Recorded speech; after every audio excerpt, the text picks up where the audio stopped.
Hello dear students. मैं शुभम मिश्रा मौजूद हूँ अपने नए लेक्चर के साथ।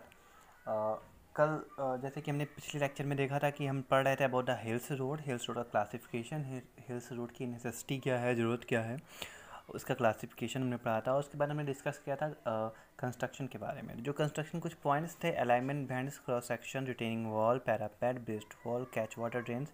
इनके बीच इनके बारे में हमने इनका नाम सुना था और हमने जाना था कि जो है अलाइनमेंट क्या होता है, कैसे होता है, क्या क्या क्या चीज़ें माइंड में रखते हैं। ठीक है, अब अपने सेकंड पॉइंट की तरफ आते हैं जिसका नाम है बेंड्स। ठीक है, कि बेंड्स या कर जो होते हैं, जो मोड़ पे दिए जाते हैं, वो किस प्रकार से दिए जाते हैं, किस तरह से दिए जाते हैं। ठीक है, या क्यों दिए जाते हैं। ठीक है, तो जो पहाड़ियों की बात करें वो छोटी बड़ी होती हैं, तो उनके बगल से घूमती हुई जब हम पहाड़ी सड़कों पर बनाते हैं तो उसमें बहुत सारे मोड़ आ जाते हैं। ठीक है, यह मोड़ अत्यधिक कटान अथवा भराव से बचने के लिए भी आवश्यक होता है देना।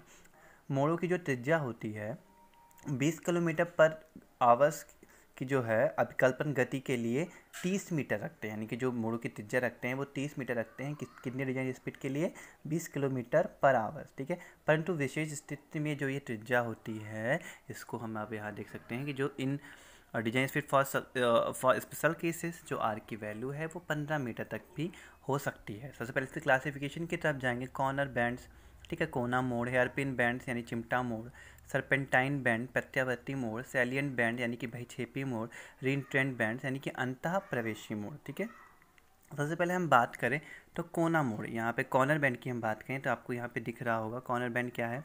कॉर्नर बैंड में क्या होता है कि जब पहाड़ी एकदम सीधी खड़ी चट्टान के रूप में बनी होती है तब कोना मोड़ दिया जाता है। इस मोड़ में घाटी की तरफ सड़क को चौड़ाई बढ़ा दी जाती है और वहाँ पे पैरापेट बना दिया जाता है।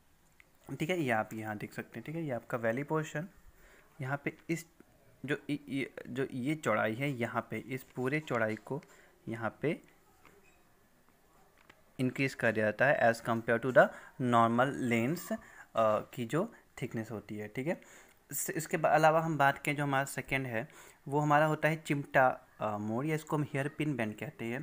क्योंकि यह जो मोड़ की आकृति है ये चिमटा या बालों में घुसाने वाली जो सुई होती है उसकी तरह से होती है, इसलिए इसको हम हेयर पिन बैंड कहते हैं। यह एक वृत्ताकार टाइप का जो है वक्र होता है, इसके दोनों सिरों पर ट्रांजिशन कर्व दिए जाते हैं। ठीक है, ये सर्कुलर आपको वक्र दिएगा, दोनों सिरों पे इसको हम क्या कर देते हैं, ट्रांजिशन कर्व देते हैं।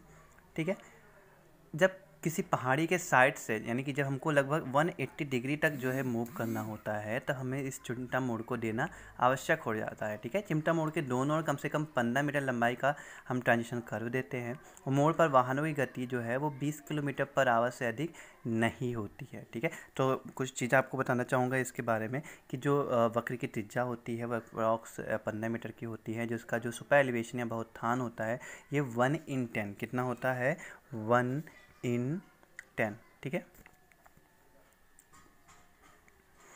सो ये था हमारा हेयरपिन बैंड। बात करेंगे हम जो है अपना सरपेंटाइन या प्रत्यावर्ती मोड़ इसको बोलते हैं, जब एक पहाड़ी से हमें दूसरी पहाड़ी की तरफ, ठीक है, suppose this is the hills 1, ठीक है, and this is the hills 2। तो जब एक पहाड़ी से दूसरे पहाड़ी की तरफ हमको निकलना होता है तो वहाँ पे हम सरपेंटाइन बैंड या प्रत्यावर्ती मोड़ को देते हैं। ठीक है, सड़कों के बाहरी किनारों के साथ साथ गड्ढे की ओर जो खड्डे होते हैं उनकी तरफ भी हम मुंडेर बनाते हैं। आप यहाँ पे देख लेंगे वैली साइड में भी हम क्या करेंगे, यहाँ पे भी हम जो है मुंडेर देते हैं या बनाते हैं।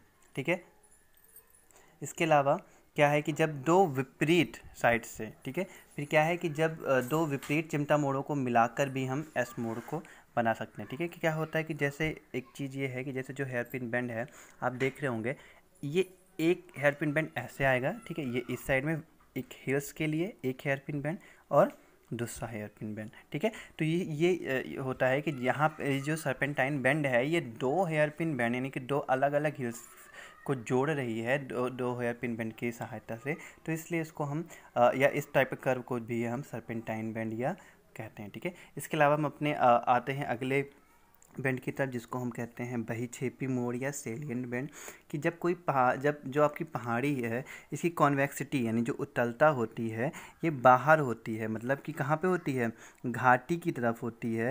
यानी कि जब पहाड़ों की जो कॉन्वेक्सिटी है जो बाहर की तरफ मतलब घाटी की तरफ निकली हुई होती है, तो वहाँ पर हम सैलिएंट कर्व बनाते हैं। कौन सा कर्व बनाते हैं, सैलिएंट कर्व बनाते हैं। और इस जो मोड़ पर जो रोड का क्रॉस स्लोप होता है यानी अनुप्रस्थ ढाल होती है वो पहाड़ी की तरफ घुमा देते हैं, और इस ढाल को 1/20 दी जाती है। ठीक है, तो फिर से बताना चाहूँगा कि जो सेलियन बेंड होता है वो क्या होता है, वैसे पे मोड़ क्या होता है कि जब पहाड़ों की कॉन्वेक्सिटी बाहर की ओर, जब पहाड़ों की कॉन्वेक्सिटी बाहर की ओर होती है, मतलब कि घाटी की तरफ निकली हुई होती है, तो वहाँ पर हम सैलिएंट कर्व देते हैं, और जहाँ पे क्रॉस स्लोप दिया जाता है वो पहाड़ की तरफ दिया जाता है, और इस प्रकार से हम सैलिएंट बेंड का निर्माण करते हैं। ठीक है, so this is all about कि ये जो बेंड्स हमने दिए हैं या इतने प्रकार के बेंड दिए जाते हैं। ठीक, अगला जो हमारा टॉपिक है वो ये है कि cross section of the hills road, कि हिल्स रोड के कौन कौन से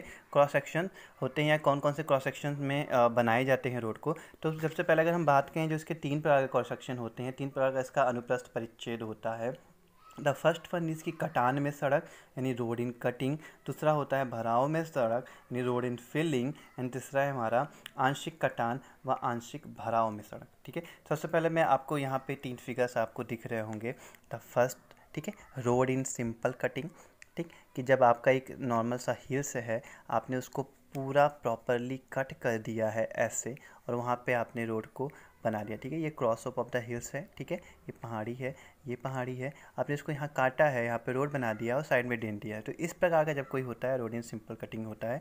ठीक है, यहाँ पे एक झुकी हुई आपको जो है पत्थर दिख रहा है। ठीक है, ये कुछ ऐसा हुआ ऐसा पत्थर था, यहाँ पे इसको इतना काट के निकाला गया है। ठीक, रोड इन हाफ टनलिंग, मतलब हाफ टनलिंग की है, मतलब एक जो लटका हुआ पत्थर था इसको काट के निकाल दिया गया है, और यहाँ पे दिखे हुए एक रोड बनाया गया है। इसमें इन दिस केस आपने पूरा रोड को बनाने के लिए पहाड़ी को आर पार ड्रिल नहीं किया है। ठीक है, वो फुल टनलिंग कहलाती है, and road in half tunneling. ठीक, in third case is the road in the full tunneling. ठीक है, जब हम टनल बनाते हैं, टनल कंस्ट्रक्ट करते हैं, और टनल को बनाने के बाद फिर कहते हैं कि ऊपर पूरा कंक्रीट की लाइनिंग दे देते हैं, एंड फिर नीचे हम रोड का निर्माण कर देते हैं। यहाँ पे आप देखोगे ड्रेनेज भी है, और यहाँ पर भी, यहाँ पे क्या है, हमारा रोड बनाई गई है। ठीक है, तो ये जो 3 केसेस आप देख रहे हैं रोड इन कटिंग के हैं, ये 3 केसेस होते हैं, road in simple cutting, road in half tunneling, and road in full tunneling. ठीक है, रोड इन सिंपल कटिंग की बात करेंगे जब सड़क का निर्माण तल जो होता है वो पहाड़ी सतह से पर्याप्त नीचे रखना होता है, यानी कि जो रोड का तल है वो हिल्स के तल से बहुत नीचे रखना होता है। ठीक है, वर्षा जल निकासी के लिए दोनों इसके लिए नाली बना देते हैं, और यदि कटान अधिक है तो पहाड़ी का ऊपरी भाग पर भी जल निकासी या जो जिसे हम कंटूर ड्रेन्स बोलते हैं उनकी भी व्यवस्था कर देती है, और वो ऊपर ही ऊपर निकल जाते हैं, रोड पे नहीं आ पाते हैं। ठीक है, सेकंड केसेस की बात करें रोड हाफ टनलिंग, कि जब पहाड़ी दृढ़ व स्थिर हो, चट्टानों का परतों का झुकाव अंदर की तरफ हो, तो इसे आधी गोलाई में काट कर हम रोड का निर्माण कर देते हैं। And the third case is the कि हमारी रोड इन फुल टनलिंग है, मतलब कि जब सड़क संरेखण के पर पहाड़ी बहुत ऊंची और लगभग सीधी खड़ी हो, मतलब उसके बगल से निकलना पॉसिबल नहीं होता है, तो हम यहाँ पे रोड इन फुल टनलिंग का केसेस आता है। ठीक है, इसके अलावा ये हमारा पहला केस था बेटा रोड इन कटिंग का। हमारा सेकंड केस है रोड इन फिलिंग का। ठीक है, मिडा का भराव या कैसे फिलिंग करके वहाँ पे हमने रोड को बनाया है। ठीक, दिखा है कि जब आप देखेंगे यहाँ पे फिगर बना हुआ है। ठीक है, भराव की स्थिति है, यहाँ पे पैरापेट दोनों साइड भी दिए गए हैं, रिटर्निंग वॉल भी दिए गए हैं। ठीक है, प्रतिधारक दीवार जिसको बोलते हैं। ठीक, क्या होता है जब किसी घाटी में या खड्डे में सड़क को निर्धारित तल पर बनाए रखने के लिए सड़क पर पूर्ण भराव से बनाई जाती है, किसी बरसाती नाले और नदी के पुल के जो है क्या कहते हैं कि दोनों तरफ हम पहुंच लंबाई से सड़क जो दोनों तरफ क्या करते हैं हम पहले रिटेनिंग वॉल कंस्ट्रक्ट कर देते हैं, जिससे कि जो मिडा की स्टेबिलिटी है, जो रोड की स्ट्रेंथ है वो बनी रहे, क्योंकि आपको पता है कि पहाड़ी पे कभी भी लैंडस्लाइडिंग की चीज़ें हो सकती हैं, और कोई भी बड़ा सा पत्थर रोड पर आ सकता है, तो जिसकी वजह से दिक्कत हो सकती है। ठीक है, इसके अलावा हमारा तीसरा केस होता है रोड इन पार्शियल कटिंग या रोड इन फिलिंग। ठीक है, मतलब आधा पोर्शन कटा हुआ आप यहाँ पे देख रहे होंगे कि आधा पोर्शन में हम कटिंग में है, आधा पोर्शन फिलिंग में है। ठीक, इसका जो केस होता है कि जब पहाड़ी की ढाल 30 डिग्री से 30 डिग्री या इससे थोड़ा कम होती है तो सड़क का जो 2/3 भाग है वो पहाड़ी के अंदर तथा 1/3 भाग इससे बाहर, 2/3 भाग पहाड़ी के अंदर और 1/3 भाग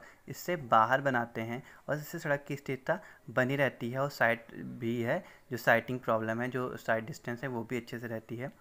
काटे गए भाग से जो पत्थर का निकालते हैं इसका उपयोग हम सड़क के भराव वाले भाग की तरफ, यानी कि जिस साइड में आपने कटिंग किया है इस साइड में आप देख रहे होंगे जो कटिंग का पोर्शन है उसको हम फिलिंग वाले पोर्शन मिला के भर देते हैं और फिर वहाँ पे नाली बनाकर क्या करते हैं कि नाली बनाकर पानी को निकलने की व्यवस्था कर देते हैं। सो इस प्रकार के हमारे 3 प्रकार के क्रॉस सेक्शन होते हैं, road in cutting, road in filling and partially cutting and partially filling road. ठीक है, यहाँ पे कटिंग और यहाँ पे फिलिंग। ठीक, सो थैंक यू। अगला इसका पार्ट जल्दी अपलोड किया जाएगा। आई होप आप पढ़िएंगे और अच्छे से पढ़िए। ठीक है, इसका नोट भी प्रोवाइड कर दीजिएगा।